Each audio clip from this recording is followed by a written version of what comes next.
Blizzard Lalo is awesome. Despite Supercell's best efforts to nerf the army into the ground, it is still OP, and with the new level to the Super Wizard and the Balloon at Town Hall 16, it is unstoppable.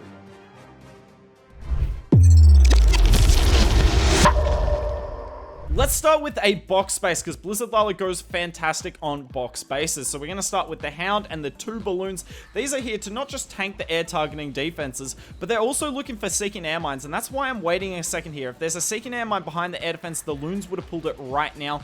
They didn't, and this blimp gets in safely. Now have a look at my first invis here. I angle it so the Super Wizards can get rid of that multi-inferno. 2x2 buildings, or heroes in particular, are really hard to get the invis right for, so try and focus on that first one. And look at the value these new Super Wizards get. The chains are quite ridiculous, and look at that, we got a huge section of base dealt with there. Gonna deal with the CC on the left side here. That is one of the worst poison spells I've ever put down. I can't believe I actually missed it. Then I put the king down just in time for him to get frozen by the ice golems. Yeah, not my best 5 seconds, but we're all allowed to make mistakes, right? Now with this army, you've got a baby drake, wizard, and 3 sneaky goblins, and they are your funnel troops for your heroes. And it doesn't sound like there's a lot of them, but they put in so much work. Look at this funnel here.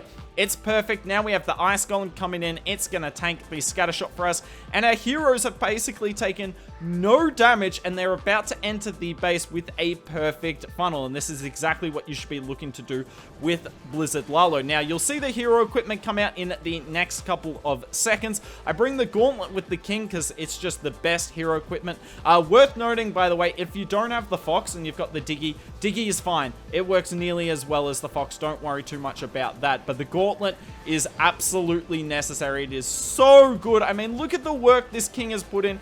Quite ridiculous. And then I'm also bringing the healer puppet with the queen, but this isn't necessary. If you only have the archer puppet, that's fine as well. Don't worry about it too much. Freeze and invis there for the RC and the queen. And look, I'm starting my Lalo with 1:13 to go. Not normally a good thing. Generally, you want to start with about 1:30. But when your heroes get as much value as mine do, then it's not as much, or as mine did. Not as mine do, but as mine did. Then it's not as much a worry. I double freeze here, just keeping my loons alive. Then we're going to double hasten. Look, I get my headhunters and the lava hound in the warden ability. And this is crucial because, look, this lava hound will never go down. It has so much HP, and it's going to sit on that final air defense, tanking for all our troops beautifully, and the loons are going to come across. And somehow, in 37 seconds, I've Lalo'd what was left on the base. So yeah, generally want to start your Lalo with 1:30, but not the end of the world if you're making sure your heroes get OP value. Heroes are so strong at Town Hall 16 with the new equipment.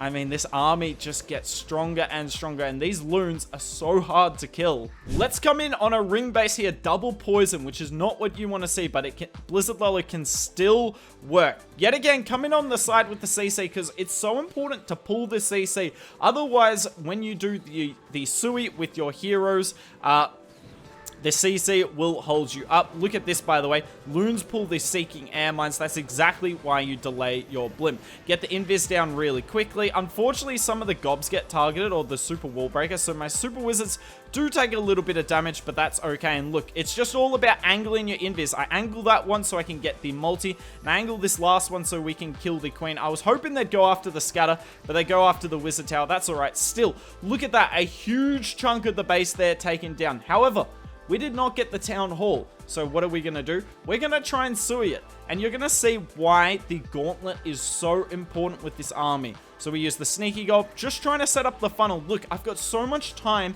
whilst I deal with this triple ice golem CC to figure out the rest of my attack. And that's what I recommend to you all. So I'm sitting here. I'm going to get my first wall breaker in, because why not? I'm also thinking about where I'm going to use my baby drake, where I'm going to use the wizard, when I want to use my ice golem. I've also realized at this point, I've only got 2 wall breakers, and I need 3 wall breakers to get to the town hall. So how am I going to do that? I guess we'll find out in a second. Ice Golem, I wish it was down to tank the ground bow, but that's alright. Ice Golem and Baby Drag.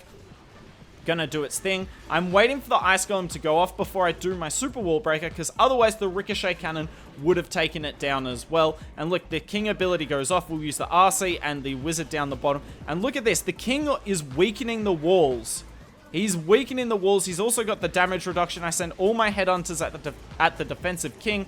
They're going to take him down. And look at the damage the king is putting in here. It's not as good as a yak, obviously, but it is pretty darn close. And now I'm just going to spam the Lalo in. A minute 10 this time. I promise you should be starting about 1 minute 30, but I'm here to break rules today.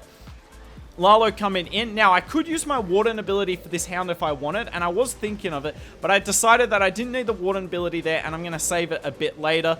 This Multi-Inferno is putting in work, and now we pop the Warden. There's our last haste spell, and I'm still sitting on 4 freezes. 5 freezes is so many with this army. You saw in the first hit, I froze the Poison Tower for the Blizzard, for the Blimp coming in, because you can afford to use freezes on defenses like that when you've got 5 of them. And yeah, yet again, we Lalo in a minute, but it's all because our Blizzard and Hero Dive got a lot of value. If that's not the case, you'll definitely want to start your Lalo in minute 30. But yeah, I've still got so much Lalo power left. I could have taken down another half of a base. And we're going to finish with a teaser base. Teaser base is obviously really good for Blizzard attacks because the defenses are really compact. So we're coming in with the Blimp here. I'm not even going for the Town Hall. I probably could if I wanted to, but we're going for a safer Blimp here. So Super Wizards do their thing. They're chaining. Now, we don't quite get the scatter down before the invis goes off. So that is a little bit of a problem. But thankfully, we get a little lucky here. One of the Super Wizards does go back. And look at that. That's really nice. We get a huge chunk of base. Get the CC pull yet again. Now, what I'm going to do with this Sui, I only need my queen to get the Town Hall here. I could send my king as well, but the king's not going to get a whole lot of additional value, whereas the queen can kind of do her own thing, especially with the healer puppet. Like I said earlier, you don't need it for this army. It's not going to make or break it, but it does make it stronger. So Queen's dealing with the CC. So whilst the Queen goes for the Town Hall, I'm going to put my King and my Royal Champion together on the top side, and they're going to help funnel the Lalo a little bit. So this is one of the hardest parts of Blizzard Lalo when you do these split Suis. All about timing and keeping track of where your Queen's at. So the King is down, the RC is down. We put the Ice Golem down here. And then a Headhunter as well. I pop the King ability. Gauntlet's going to work. We freeze because I thought the single Inferno was on the King, but it wasn't. I go back to looking at the Queen. I pop her ability and freeze the Invis Tower. Keep in mind that there was an Invis Tower on the top side there. RC's still doing great. And then I get the Lava Hound and the Headhunters yet again in the Warden ability. And that Lava Hound's going to float across the base and do so much tanking. And look, because the healers are on my Queen, she can do a little bit of a Queen walk on the bottom of the base. And that's honestly one of the things that makes this army so nice. We keep freezing. There's our final haste to negate the sweeper. And I mean, look at that.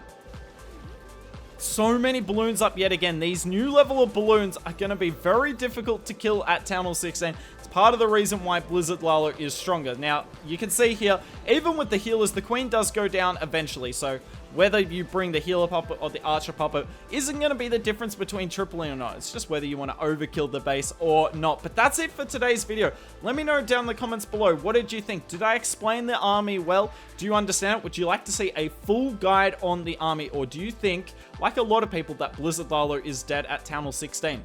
Let us know.